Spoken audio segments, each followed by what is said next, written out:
So today we're going to work on lesson 2.3 and we're going to be solving those multi-step equations. I briefly mentioned at the end of yesterday's session that we'd be looking at some combining like terms, the distributive property, and then we're going to look at clearing equations that contain fractions and decimals. So let's try a few distributive property problems. When I see this distributive property, I'm going to start by multiplying 12 times 3 and the 12 times the x.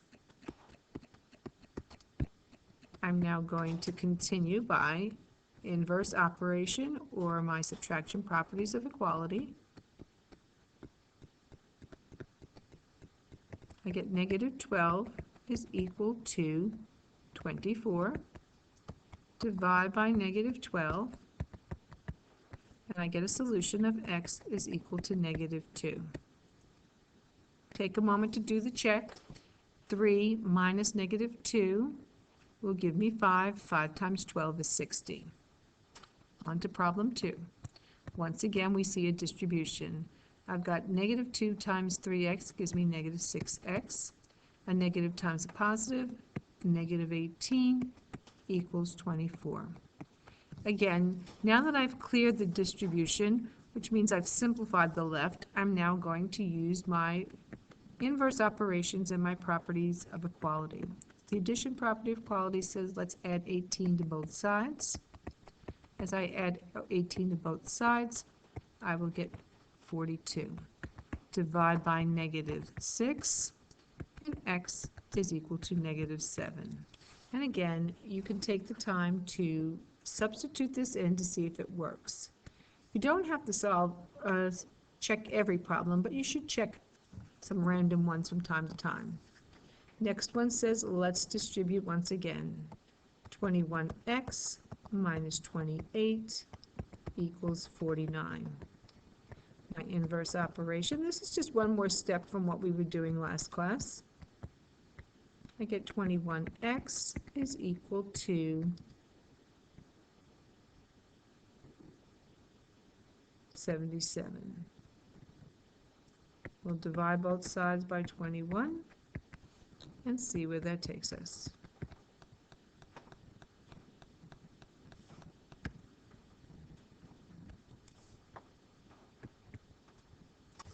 Now let's talk about what happens when there are fractions, not just as a coefficient, but fractions as in general in an equation.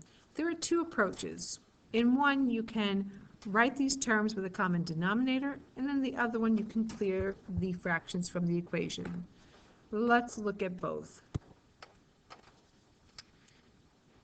In the first type, we'll find a common denominator, and that common denominator could be 12.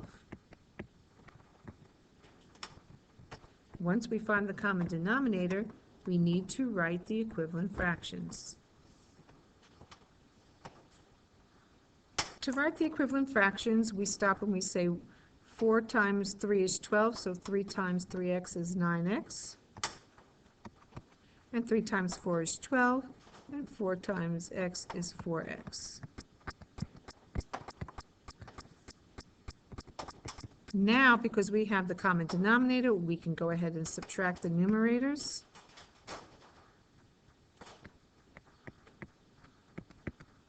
And we already know that we can now multiply by the reciprocal on both sides.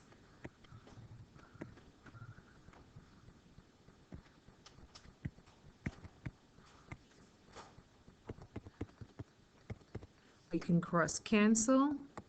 That leaves me with x is equal to 24.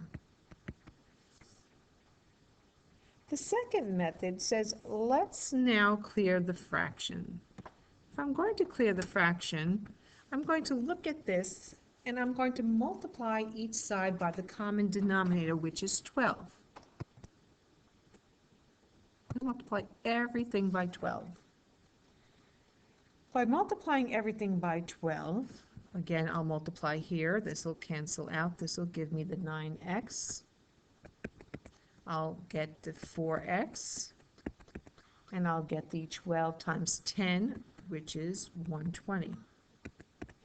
I now have like terms, and then I'll divide, and I get x is equal to 24. So you see I got the same answer both ways. It's a matter of preference. Some people would like to avoid working with fractions and all of this. If you know your common denominator, you multiply it again. 12 times the 3x over 4.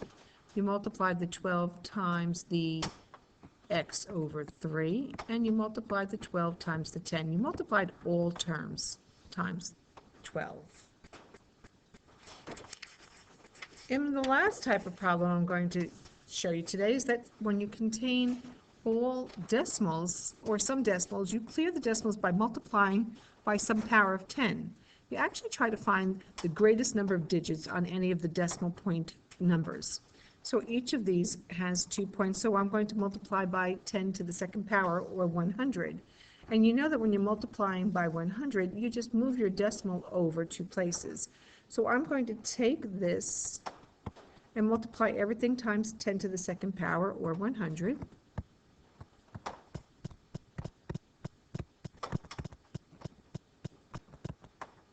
On this side, you'll have the 100 times that as well.